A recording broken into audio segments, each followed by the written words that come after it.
This is J. Krishnamurti's fourth public discussion in Sanan, 1968. What shall we talk over together this morning? As you are sitting here, we are all heavily conditioned. The condition which fear, the distance between the observer and the observer, makes us exaggerate the value of thought.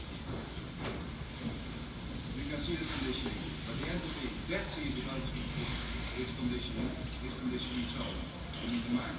My question is, how is it possible to break through this vicious circle?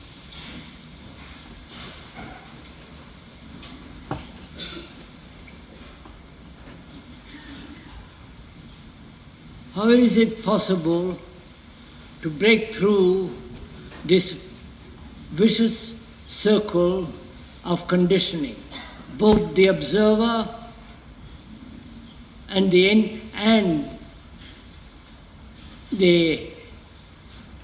entity that wants to break through are both conditioned. How does one get out of this?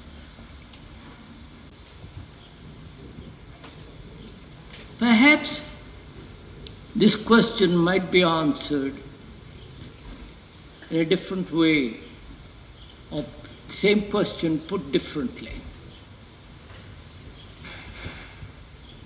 As we were saying the other day, technologically, man has advanced most extraordinary. His advancement is incalculable. And inwardly, psychologically, we're almost at a standstill.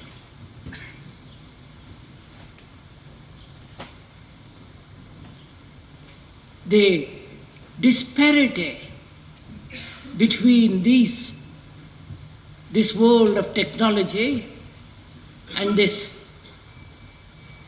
world of psychological state in which man lives most of the time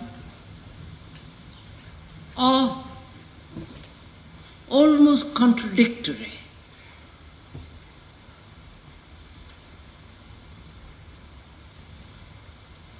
And man being what he is, as it said, heavily conditioned, aggressive, wanting to express himself at any cost, dividing himself into nationalities, into political parties, religious divisions and so on. He is willing to kill, destroy, using those deadly weapons man has invented.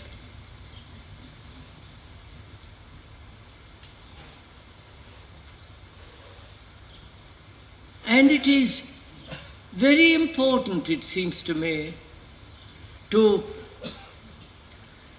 find out whether man can go beyond his own limitation and not use this appalling destructive machinery.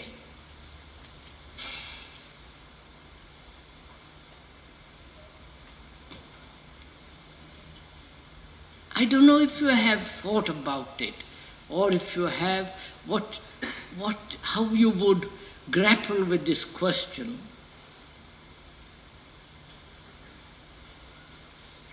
Man is obviously heavily conditioned, limited, aggressive, and so on. And technologically there is great advance. And is it possible for us to break this barrier, this limitation.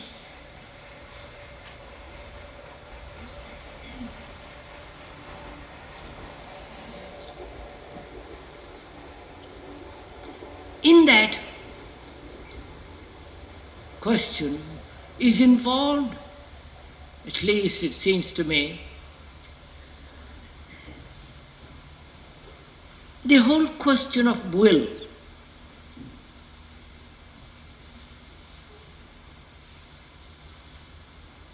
Our will, the will that we human beings use, has been developed through attraction and repulsion, through temptation and resistance.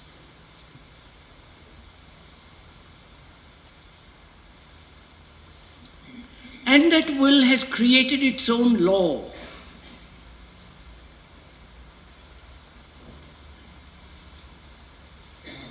And this law psychologically governs most of us. If you observe, you can watch in yourself how this attraction and repulsion, temptation and resistance is what we are used to, of like and dislike.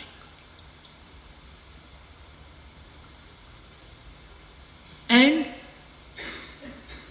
on that principle, the way of life is the way of will and resistance. I will do this and I will not do that.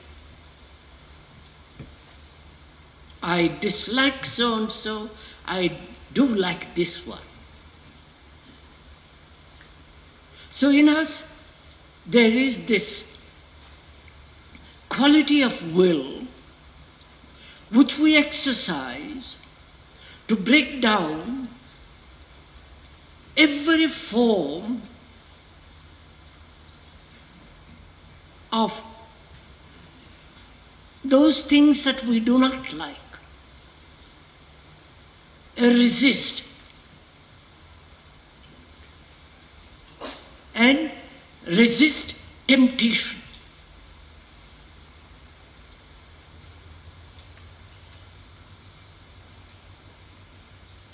This law, this will, has created this division between human beings, nationally, racially, religiously, and so on. And we rely on this will, which has become our law, to break down the barrier, break down the human limitation.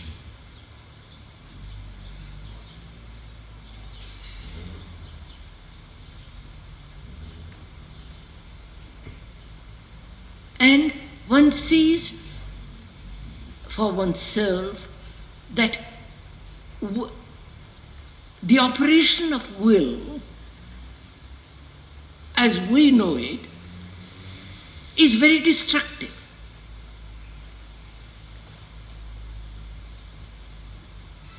Is this clear? Can we go along?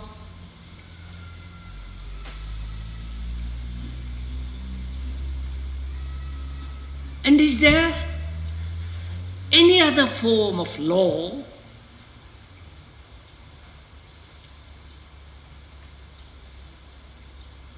which is the universal law, the law of the universe? Please, just a minute, don't get sentimental about this. Don't nod your head or agree or disagree. This is...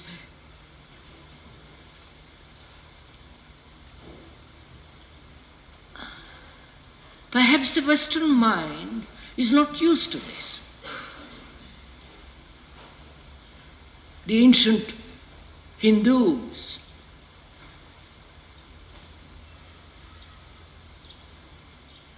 and some of the mystics have been told, sought this will, which is not the will of resistance. And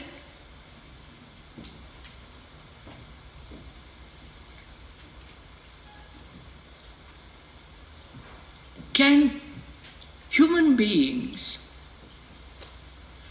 knowing how they have, knowing what they are, it's not very great importance how it has come into being, this aggression. We know. We don't have to go very far to find out why we are aggressive, why we are brutal, why we are angry, demanding our own importance and so on, as one can observe it in the animal, in the higher form of apes and so on. As we said, we are used to this kind of will.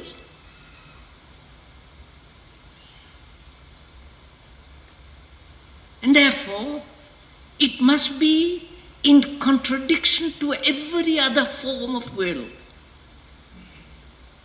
My will as opposed to your will.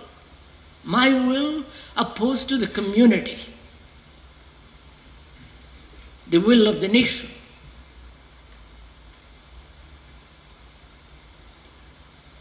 The religious person with his dogma, with his belief, to which he holds on to and resists every other form of belief and dogma. And therefore, in that resistance, there is aggression. He is willing to kill for what he calls God, peace. And that will does bring about great discord, great disharmony in all relationships of man, which is observable.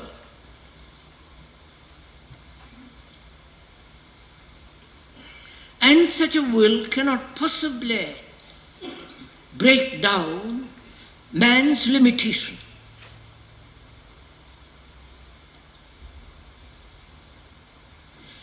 And if there is no such will, how is then man to act? I don't know if I am making the issue clear. As a human being, we have this will which has come into being through resistance, temptation, attraction, and not opposed to that, and so on. And that is operating all the time. I will, I must not.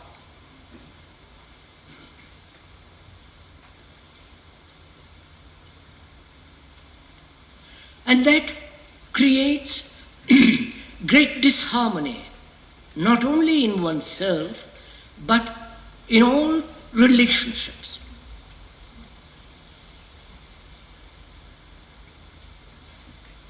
And if one understands this nature of this will, and therefore the structure of it, is it possible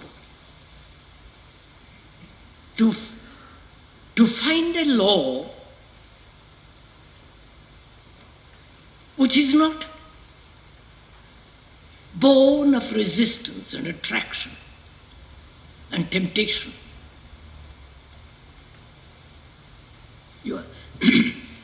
Am I making this clear?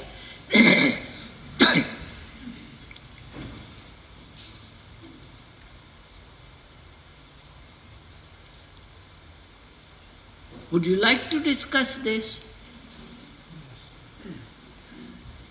We are putting the same thing in different words when that question was asked, how to break through our condition.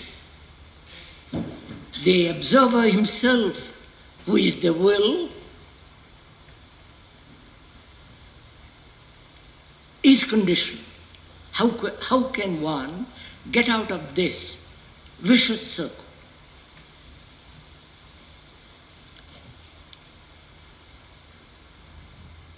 One realizes, as one observes within oneself, and I hope you are doing this, not merely listening to a lot of words,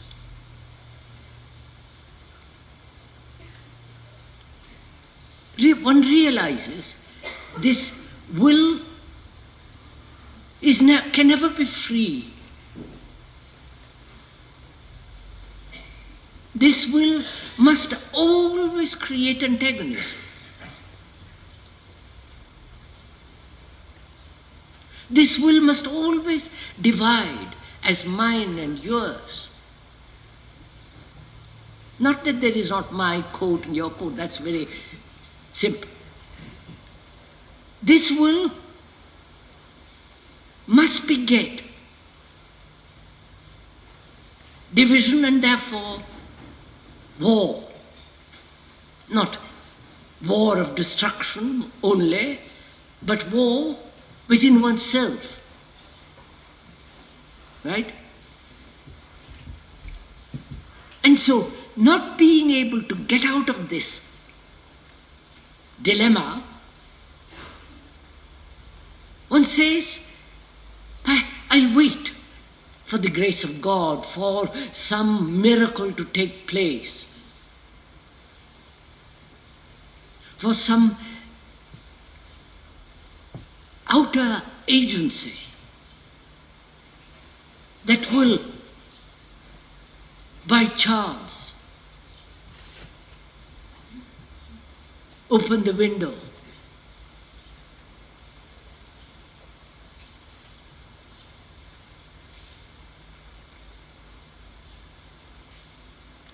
And obviously, when one waits upon an outside agency,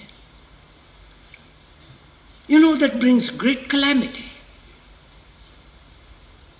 Then you must have the priest, the authority, the church, all that.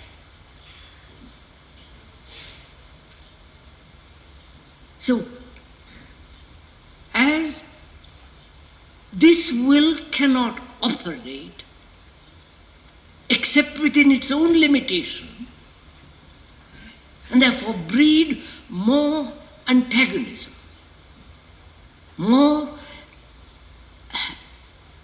aggression, battle, and all the rest of it, one begins to ask, is there a law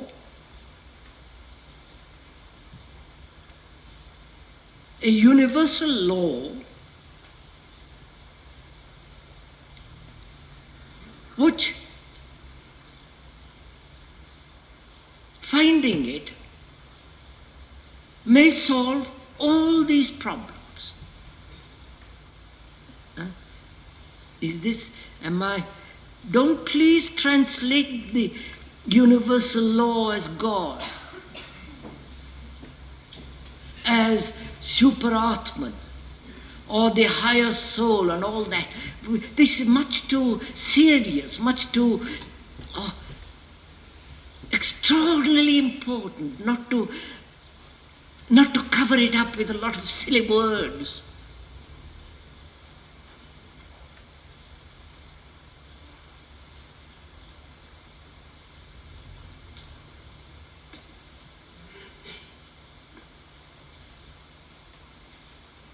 You see, we are in disharmony with ourselves, within ourselves, and the society which human beings have created is a society of great disharmony, great conflict, great contradiction.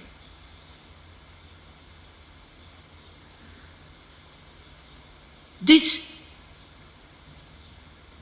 contradiction has created its own will.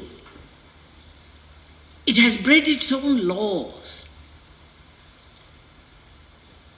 And if one pursues that to its ultimate end, there is no answer, no way out. So one asks,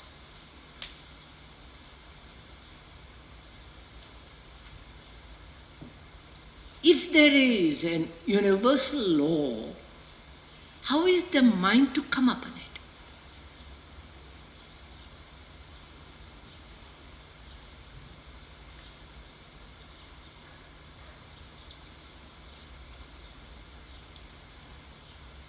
You can see when you look at the stars of an evening,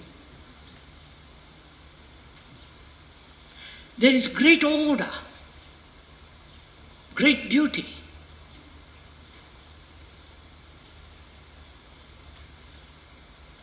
And that very beauty of an evening is its own law.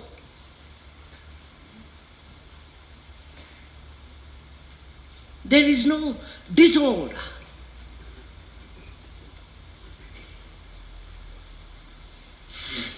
And that order is the very essence of beauty.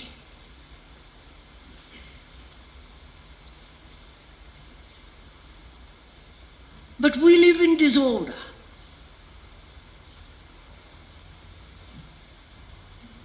The whole nature and structure of our society and of ourselves is the nature of disorder. Do one thing with one hand and contradict it with the other hand.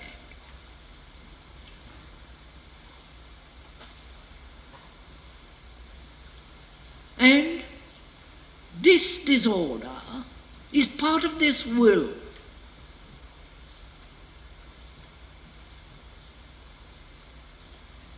And how can a human being, how can I, when I use the word I, I'm not being personal or egotistic or all the rest of it, but as a human being, I'm asking, how can this disorder be transformed into that great order of beauty,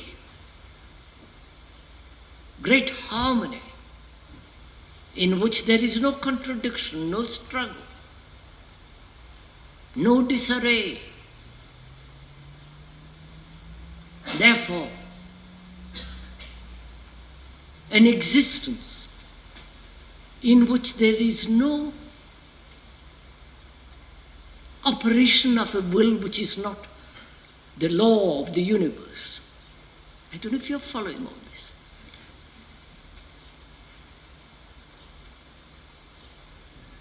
Are you all becoming mystical?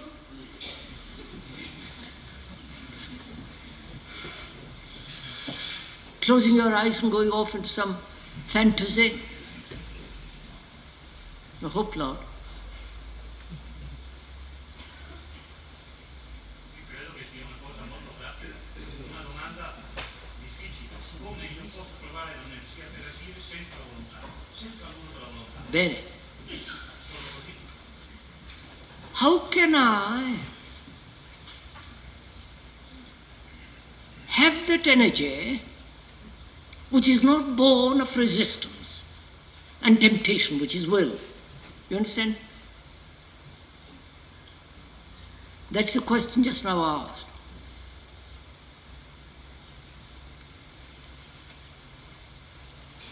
I think that's the wrong question, if you'll forgive me.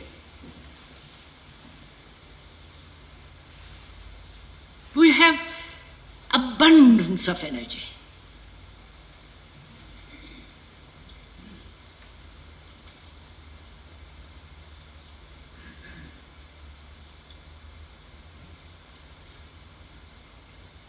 that energy we dissipate in temptation and resistance, in attraction and repulsion, in aggression and so on. We've got energy.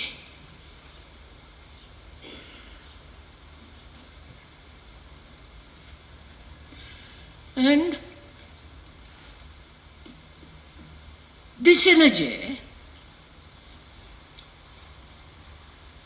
the religious people, especially the monks and the sannyasis and all that, and all those people, say you can canalize this energy by living a non-worldly life. Don't marry, take a vow of chastity, poverty,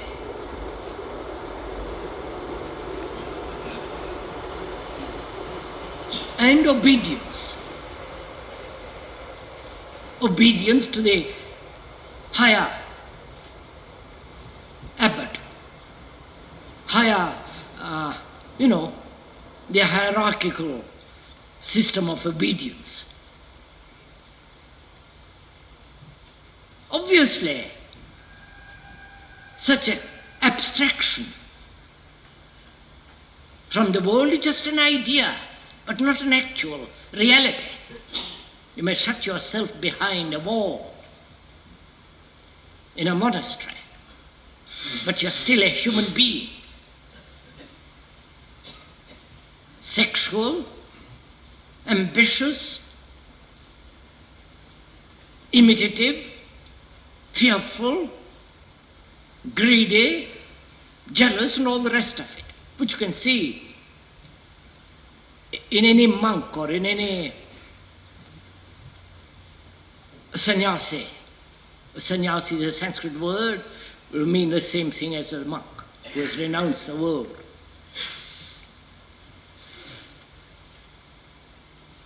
We have enough energy. What we do with it is that we dissipate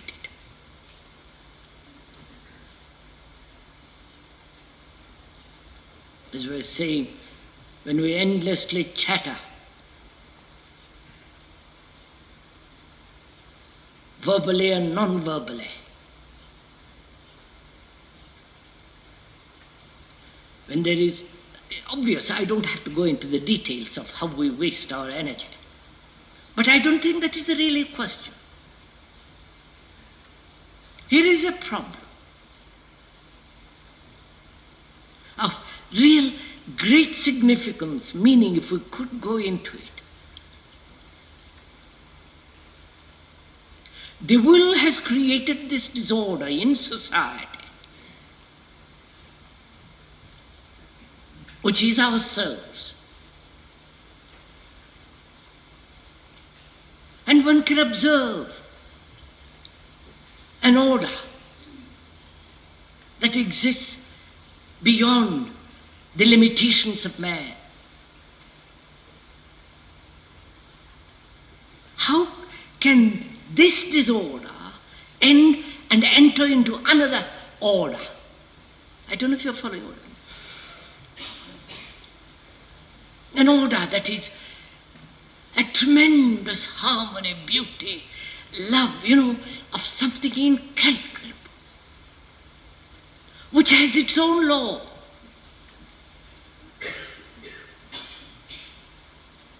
That is the question, right?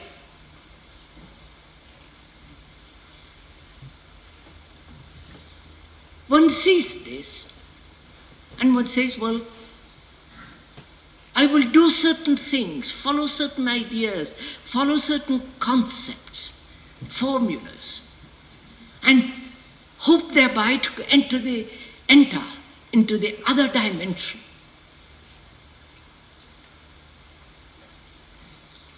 So we say, let me struggle. Let me torture myself. Let me have one supreme will so that I resist everything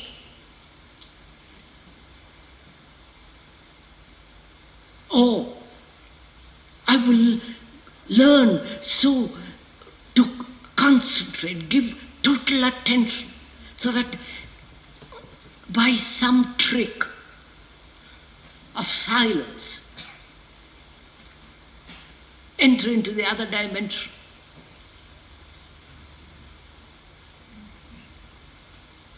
I don't think any of those work. It's like those systems which give you an insoluble problem, and mind cannot solve it, therefore becomes stunned, and in that perhaps you see something. But that's all that is tricks, various forms of self-deception and struggle. So let's discard all that. I don't know, I hope you're doing this as we go along. So I as a human being, have a problem. The world I live in, both inwardly and outwardly, is disorder. World of great disharmony.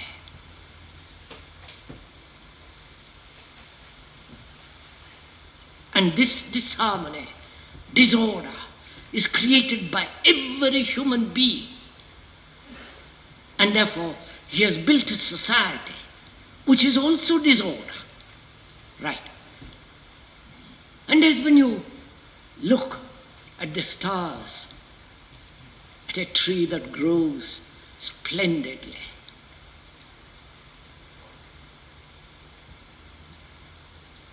this vast nature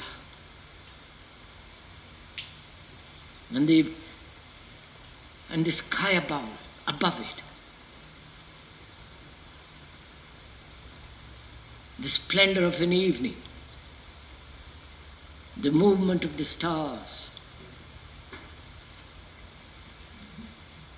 There is there great order, a law,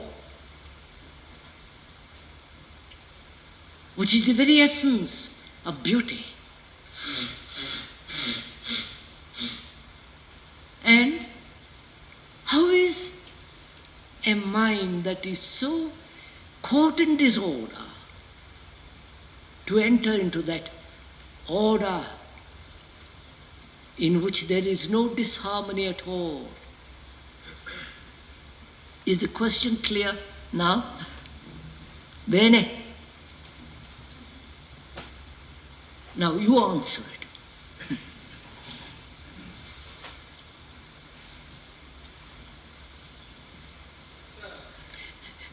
Wait a minute, sir, just a minute, sir, if you don't mind. Bearing in mind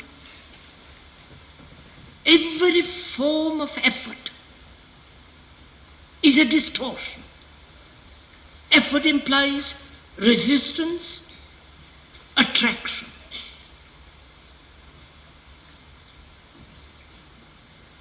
To pursue that which is attractive and resist that which is not is a form of effort. That is, we say we are in disorder, and we see the order of a life in which there is no conflict. Everything has its place.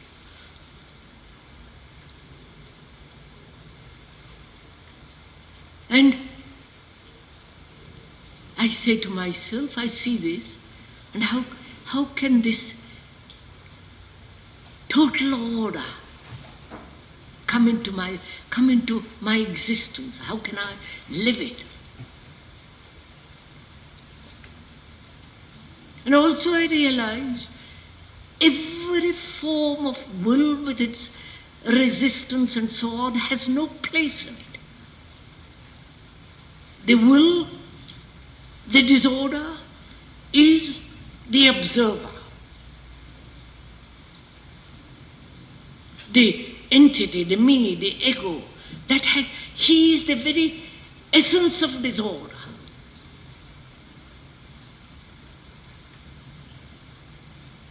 So what am I to do?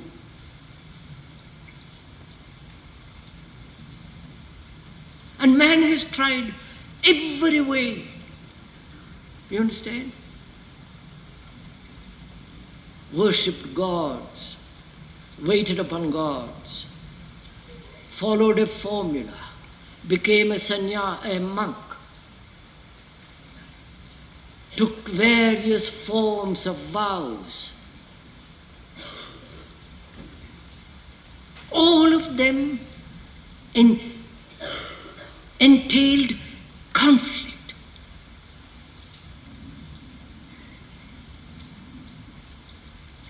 And that conflict produced immense disorder. So I see all that, and I say to myself, there must be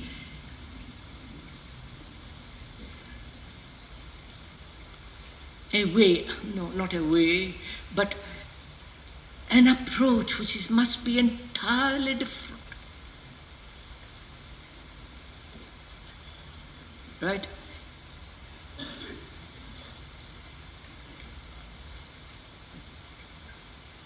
How will you answer this question? This is your challenge. You understand? Otherwise, if you don't reply to it, if you don't answer it, man is going to destroy himself. The atom bomb, the hydrogen bomb, war, conflict within oneself and outwardly, the revolts, the endless economic wars, the division of people. That's going on.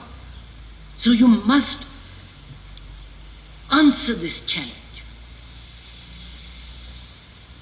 How will you do it? What will you do with it?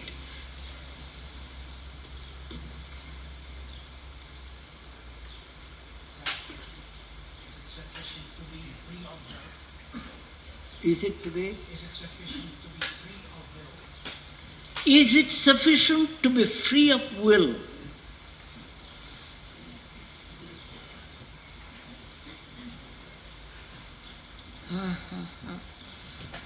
Now, how will you be free of will?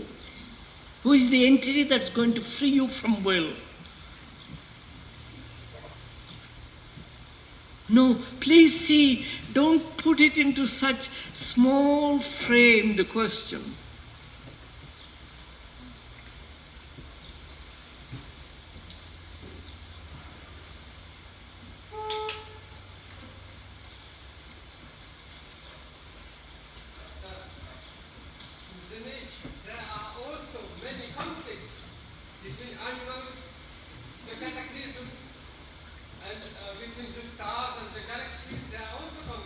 Yes, sir.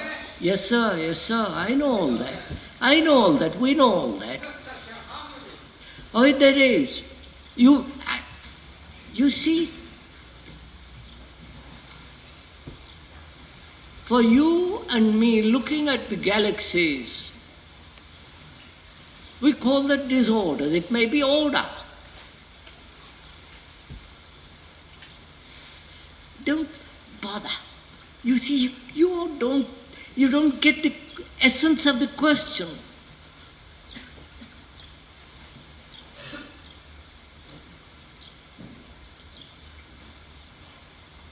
So, have you known a day or an hour when everything went smoothly?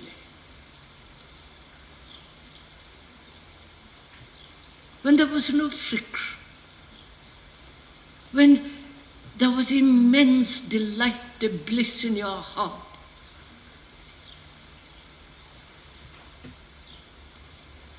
There was no I and you and the conflict and the black and the white and the man, the big car and you walking, the poor, the rich, nothing.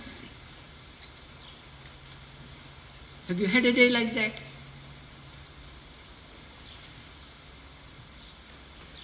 Oh, no.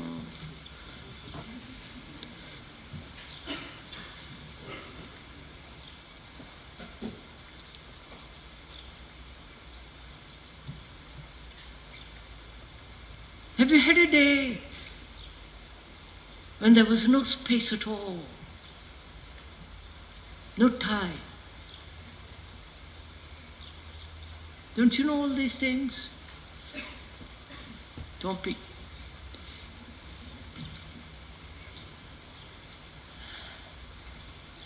So, let's put the problem differently. Oh, you're missing an awful lot. Yes, sir.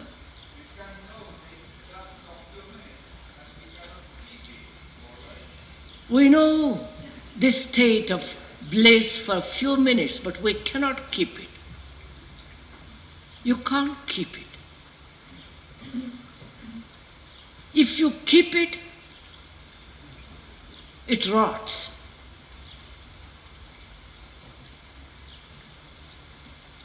Well, when you want to keep it, it is greed. Then it's yours opposed to mine. And you will battle for that, to possess it. So we're back again in the same old circle. You can't keep it. It seems to me that if mankind does destroy himself, that this is also part of the law which you mentioned is part of the beauty, or is the beauty of the stars. Yes. Now, may I just explain it, sir? Because don't make the question too long.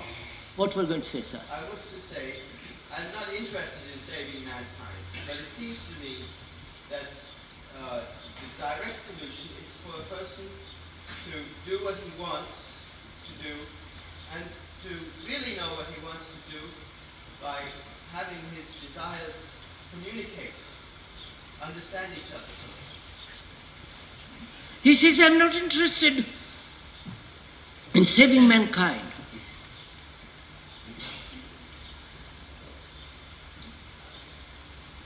What I am concerned, the questioner says, is to live a life in which there are no opposing desires, but only one desire. Right? Right. Communication between the desires. Communication between opposing desires. Can you communicate with opposing desires?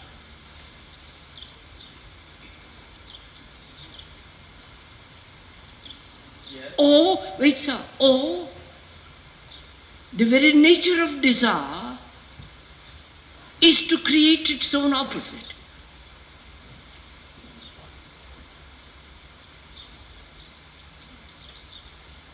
I want this house. And the very wanting of that house is the creation, the breeding, a desire opposed to having not that house. I don't know if you're following all this. Doesn't matter. So, sir, is that the question?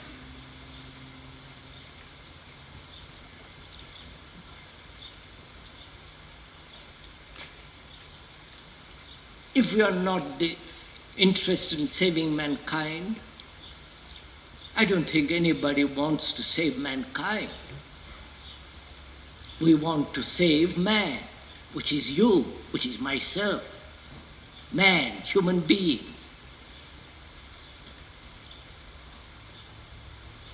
And perhaps in bringing order within myself, I'll bring in order around me. Perhaps. So, the question really is, knowing there is disorder brought about by opposing contradictory desires, how is disorder to be transformed into order? We'll keep it to its very simplest possible question.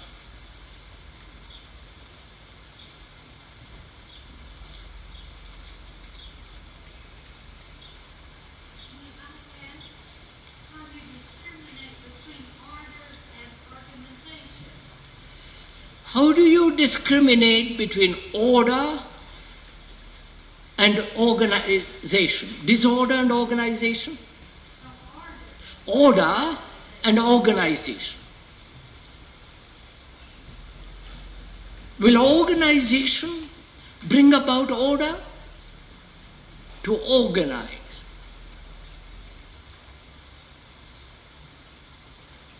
Spread out more bureaucracy to see the institutions are working properly. Will organizations organize everything, bring about order?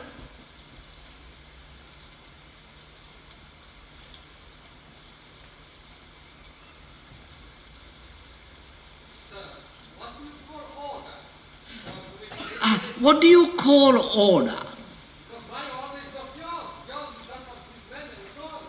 What do you call order? What is order to you, the questioner says?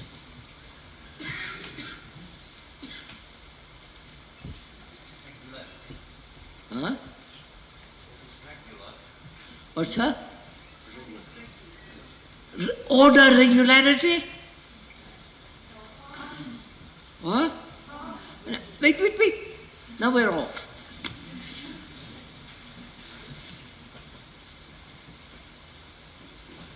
And we're going to substitute order for harmony, substitute order for love, beauty. You follow? It doesn't matter.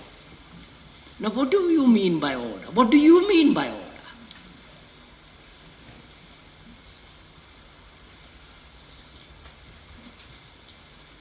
To have everything go like clockwork?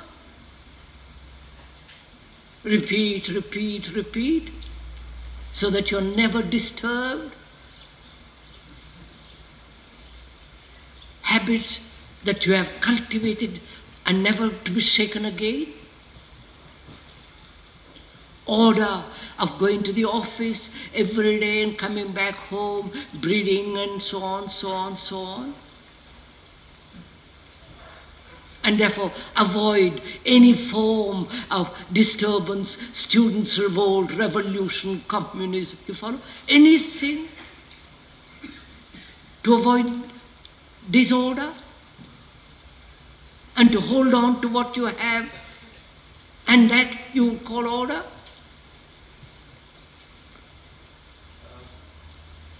To revert to the original question, I think it seems to me that the desire to have order is itself disorderly. I quite agree, sir. That's what we are saying. It shows a dissatisfaction with things the way they are. Yes, sir, that's just it. He says, to desire order is to be disorderly. Obviously. No, you don't see all this.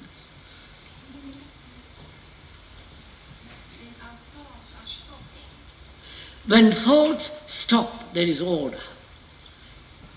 You see, that's a supposition. Look, don't you know what disorder is? Huh? In your own life?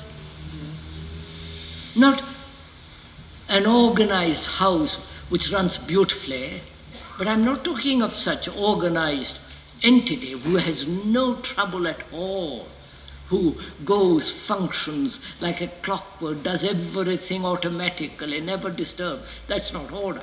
But don't you know what disorder is in your life? No? See? Huh? Don't you know what disorder is? No? I'm asking. I'm asking, know what disorder in your life is. Don't say conflict. Don't you know what disorder is? When you get up in the morning, you dislike somebody. And at the same time say, by Joe, I mustn't dislike. Or you have contradictory desires. You want to fulfill, you want to write beautifully, and nobody recognizes your work. You're in conflict, despair, struggle. You love somebody and that person doesn't love you. You want to sleep with somebody, that person doesn't want to sleep with you, and so on. Don't you know all this? Huh? No? You must be marvelous saints.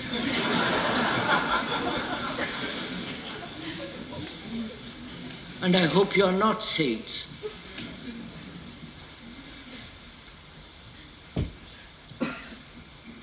So you know disorder, don't you? Huh? Yes. Let's be so humble about this. Now, knowing disorder, what will you do? How will you bring order in it? Order in the sense, not opposed to disorder. You follow? If I say, I will be orderly, then you have set a pattern,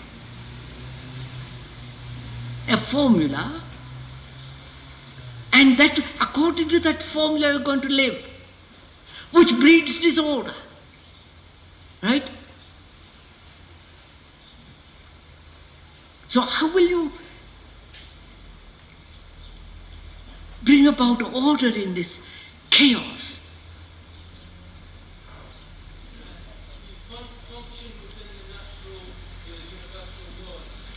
Function naturally within the universal laws, which is what? Don't hate. The universal law says, be kind, don't kill.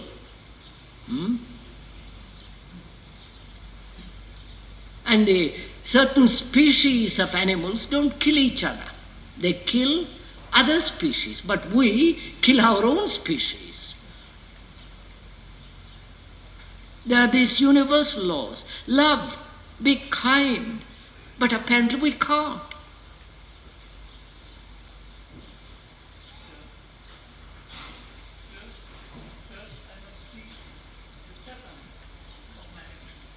What's that? First, must you see the pattern of one's own existence, and then drop it. First of all, he says, look at yourself and then drop it. This is just again, these theories, we all talk so easily.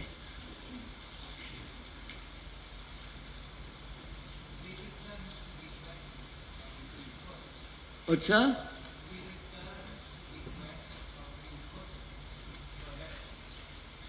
Come on.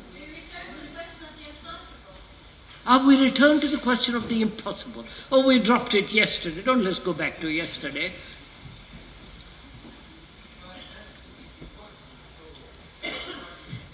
We're going to find out, sir. Do you see, if you say impossible, go back, we're caught again. We'll start anew. There is disorder. We know what disorder is. And if I like to live in that kind of state, there is no problem. There is no saying, well, I must be orderly. I like disorder. I like to hate, I like to be aggressive, I like to be competitive, I like to say I'm bigger than you and my guru is much more tranquil than your guru, and so on and so on.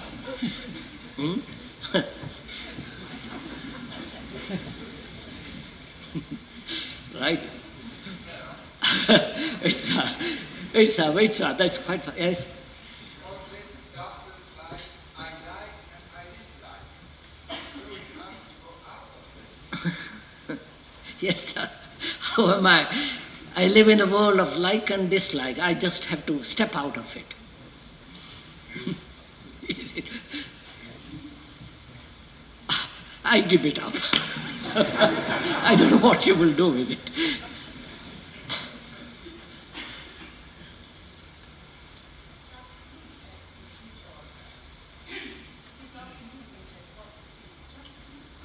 ¿Cómo me da?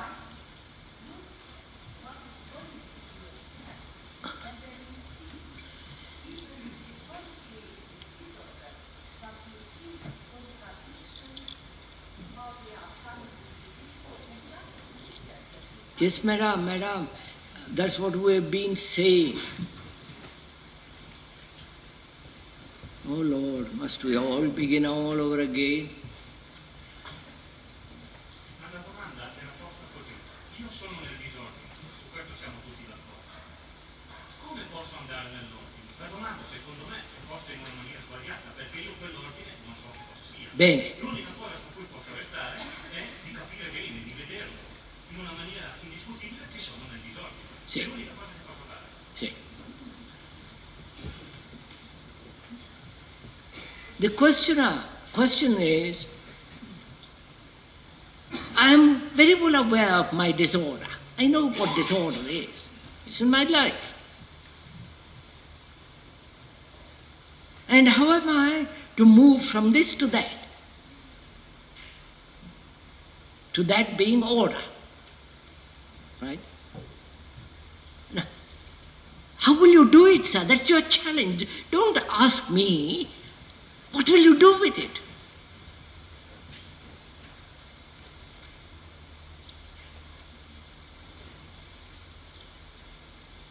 Wouldn't you say, well, what are the causes of this disorder?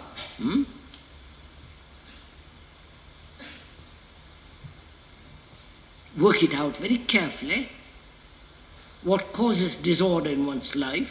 Vanity, pride, etc., and so on and so on. And, as it suggests, step out of it. Will you?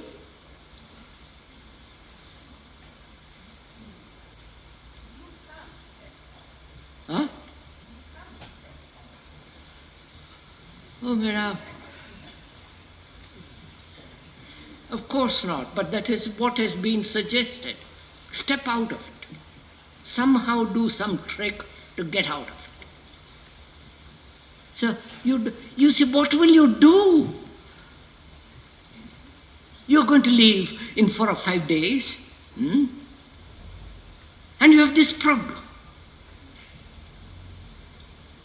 The society is in disorder, you are in disorder. And you know the causes of this disorder. That's fairly clear. And what will you do? Go back and carry on?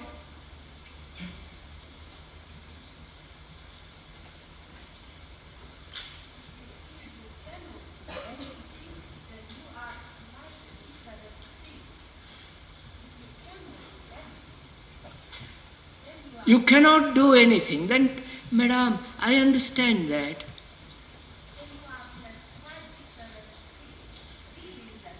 Yes, I understand that, madam. The questioner says, just look at it. Don't do anything.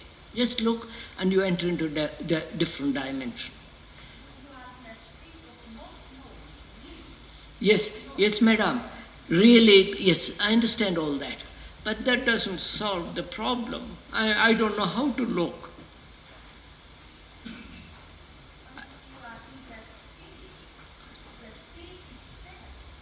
But I am not in that state. I am in disorder.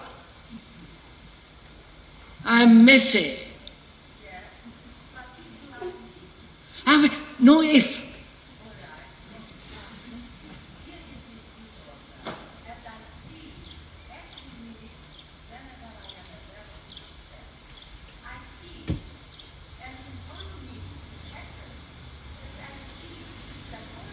Yes, madam, I understand. Yes, yes, madam.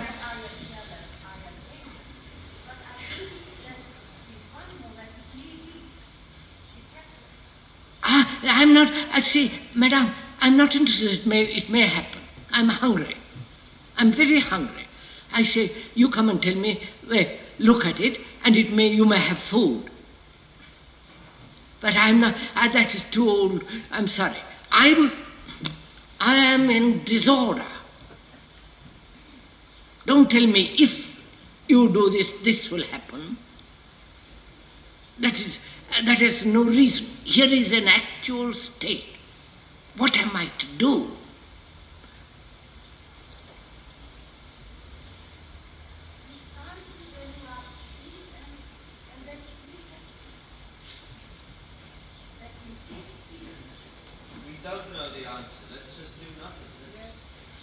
We don't know the answer, therefore do nothing. There's nothing to do. No way out. There is no way out. Sorry.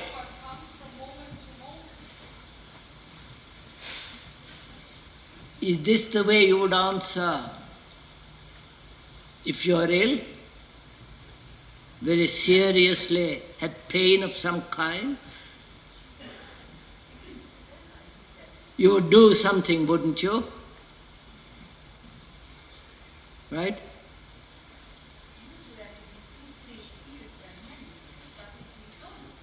Madam,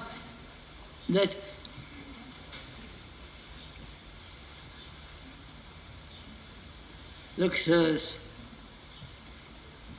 our difficulty is, if we accept disorder, as we do, most of us do, and live in that disorder, there is no problem. Say there is no way out. Napoleon tried it.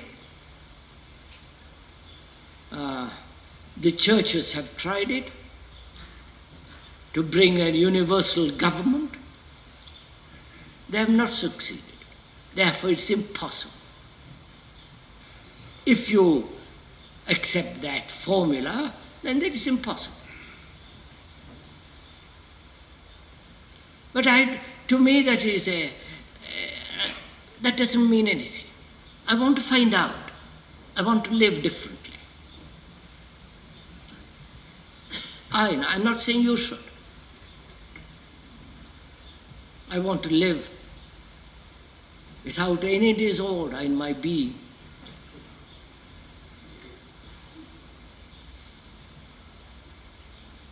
Because disorder means unhappiness, misery, confusion, lack of insight, and I don't want to live that way.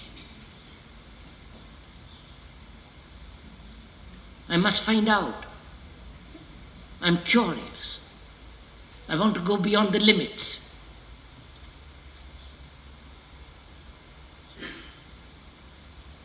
I'm not satisfied by phrases. If I do this, you will get that. You should, you must not. All those means nothing to me.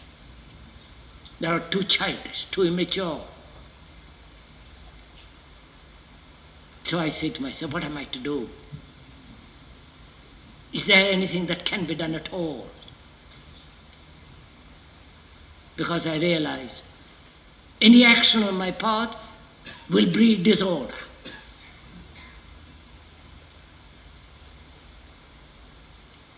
So I must find a way of acting with equal energy, with equal vitality, with equal intensity, which has created disorder. I must find out a way of living entirely differently from this.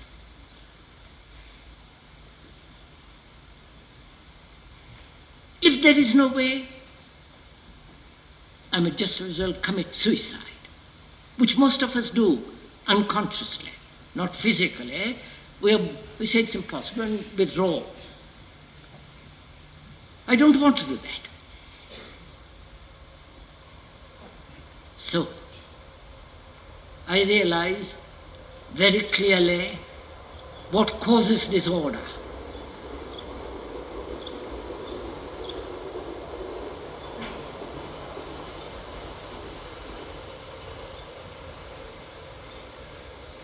The disorder is caused by these contradictory desires, resistance, and acceptance, and so on, so on, so on.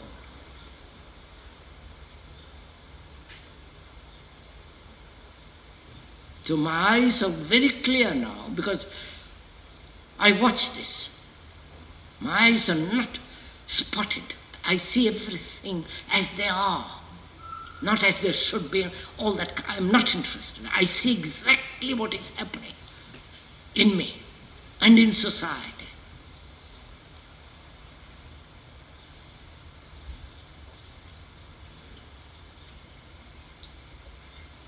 And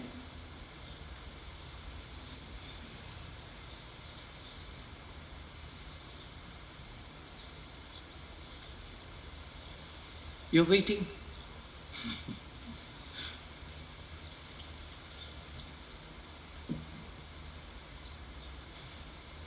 So when you look at the stars of an evening,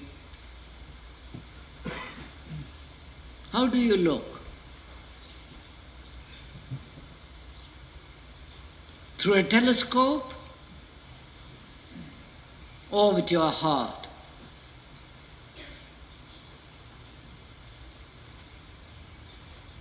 Not sentimentally, emotionally, God created order and all those intellectual ideas.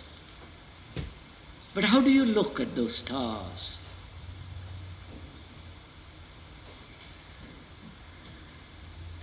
Out of disorder? Out of a disordered mind? Or you merely look? And to look, you must have a full heart and a full mind, not a chattering mind. A full mind is a silent mind. And a heart that's full only can see the order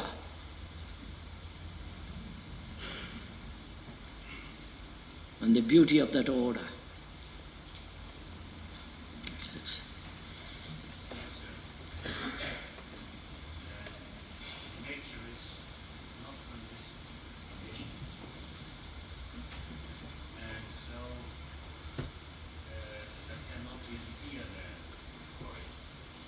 They cannot be? There cannot be fear for it. Uh-huh. If you are in nature, are you alone? If there is openness and you come back, perhaps you can discover anything what brings you back in your conditioning. And so step by step you can perhaps discover that human being is part of nature. Sir, we've answered this question, sir. We are part of nature. Nature, that is the animals, they are very aggressive, and they are aggressive in order to protect themselves. They are aggressive not to their own species, but aggressive to other species, and so on and on and on.